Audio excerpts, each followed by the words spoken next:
morning, good morning, good morning. This is Lou Ann on Blackberryrock Homestead, and I am living the Ozarks. I am in Zone 6B. How are my tomatoes going? Let's go check them out. So I have not been watering my tomatoes.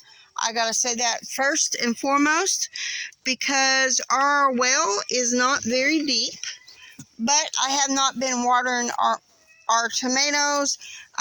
We did get some much needed rain. Look there. I think I could cut around that. I think that's a rabbit doing that. Let's go ahead and pick that one too. But other than that, that is this. We are in veggie land, by the way. Man, look at these. Thought I'd bring you along. Look at the tomatoes.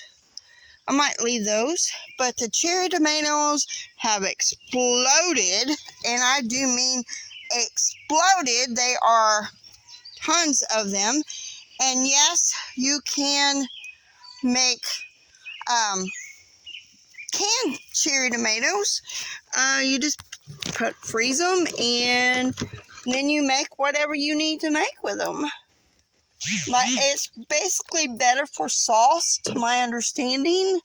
But I'm not 100% on that. Some people cut the cherry tomato in half, and they add a little salt to it, and they put it in their dehydrator.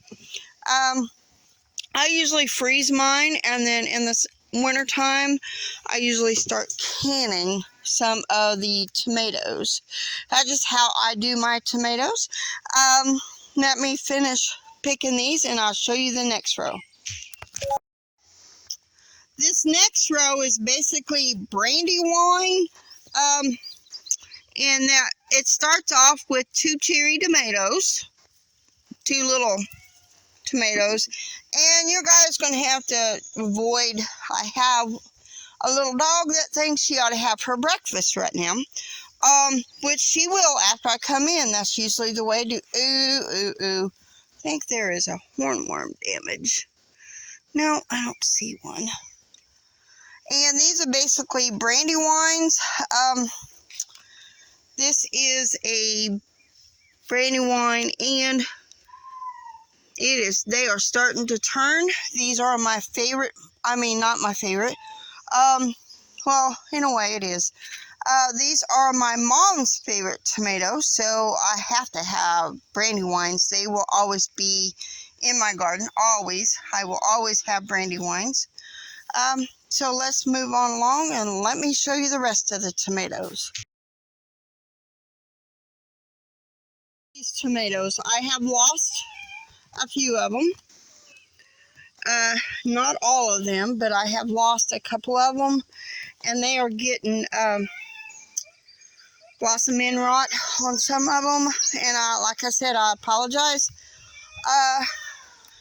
For the dog, she thinks I need to feed her right away, but I don't usually feed her and take her in until I get done walking the garden and finish feeding.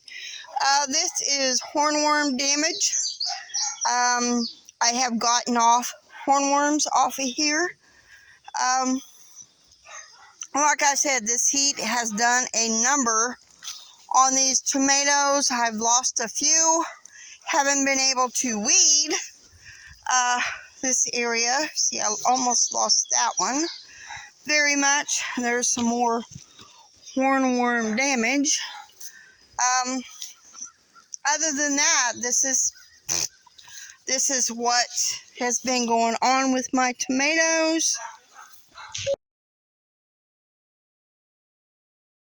And I didn't tie up any of these. I have a reason behind it on these tomatoes, because I tied up. There's a tomato over here I tied up, and I lost because I tied it up. And like I said, I tied some of it, but not 100%. And I ain't been watering these tomatoes. Yeah, don't yell at me. Our well isn't very deep, So I haven't been watering any of these tomatoes. I think for the most part, they've done good. Excuse me. There is my garden dirt sack. They're doing okay. Sort of, kind of. I will be trying to add another row right there. I might take this down and add another row here of the dirt bag garden soil bags. We'll just have to wait and see. But other than that, that is a look at all my tomatoes. I hope you enjoyed this video, and please be sure to like and subscribe.